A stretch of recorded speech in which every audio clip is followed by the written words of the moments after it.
एक दिन एक आलिम ए दीन एक बुजुर्ग औरत के पास से गुजरे। उन्होंने देखा कि वह खामोशी से चरखा काट रही है। आलिम ने उससे सवाल किया, बुजुर्ग माँ, क्या तुमने सारी उम्र सिर्फ चरखा ही काटा है या कभी खुदा को भी पहचाना है? बुजुर्ग औरत मुस्कुराकर बोली, बेटा, खुदा की पहचान तो मैंने इसी चरखे में कर ली है। आलिम हैरान हो गया। उसने पूछा, अच्छा यह बताओ, क्या तुम्हारे नजदीक खुदा वाकई हर वक्त मौजूद है? बुजुर्ग औरत बिना रुके चरखा चलाते हुए बोली, हाँ, हर घड़ी, हर लम्हा, दिन हो या रात, मेरा रब मौजूद है। आलिम ने फिर सवाल किया, इस बात की दलील क्या है? उस बुजुर्ग औरत ने एक लम्हे के लिए चरखा रोका और बड़े इत्मीनान से कहा, बेटा, यही मेरा चरखा उसकी मौजूदगी की सबसे बड़ी दलील है। आलिम यह सुनकर और भी हैरान हुआ। उसने पूछा, लेकिन कैसे? सिर्फ एक मामूली से चरखे से तुमने इतनी बड़ी बात कैसे समझ ली?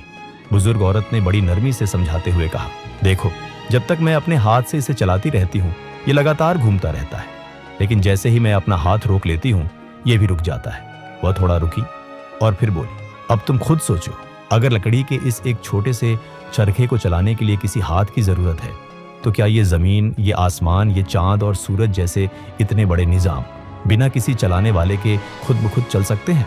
उनकी आवाज में एक गहरा यकीन था। वह आगे बोली, जिस तरह मेरे चरखे को मेरे हाथ की जरूरत है, उसी तरह इस कायनात के हर झर्रे को उस रब की कुदरत की जरूरत है। अगर वह रब एक पल के लिए भी इस निजाम को छोड़ दे तो सब कुछ थम जाए, सब कुछ खत्म हो जाए। लेकिन हमने आज तक न सूरज को अपनी रफ्तार से हटते देखा है और न चांद को अपने रास्ते से भटकते। बस इसी से मैंने जान लिया कि वह रब हर लम्हा मौजूद है और यह सब कुछ उसी के हुक्म से चल रहा है। आलिम ने एक और सवाल किया, अच्छा ये बताओ, जो आसमान और जमीन का निजाम चला रहा है, क्या वह एक है या दो? बुजुर्ग औरत ने एक सादा मगर रूह को छू लेने वाली बात कही, यकीनन वह एक ही है और इसकी दलील भी मेरा यही चरखा है।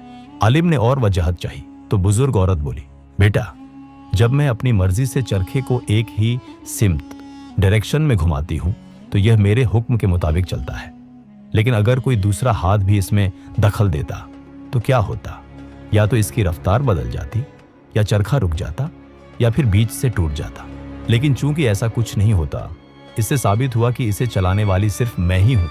ठीक इसी तरह अगर इस कायनात को चलाने वाले दो रब होते तो कभी दिन रात का निजाम बिगड़ जाता, कभी सितारे अपनी जगह से हट जाते, तो कभी जमीन की गर्दिश में फर्क आ जाता। मगर चूंकि सब कुछ अपने वक्त पर और अपने ही अंदाज में चलता जा रहा है, तो समझ लो कि चलाने वाला सिर्फ एक है और वही हर चीज पर कादिर है। आलिम खामोश हो गया। उस बुजुर्ग औरत की सादी सी बातों में ऐसा इल्म, ऐसा यकीन और ऐसी बसीरत थी जो शायद सैकड़ों किताबें पढ़कर भी हासिल नहीं की जा सकती थी।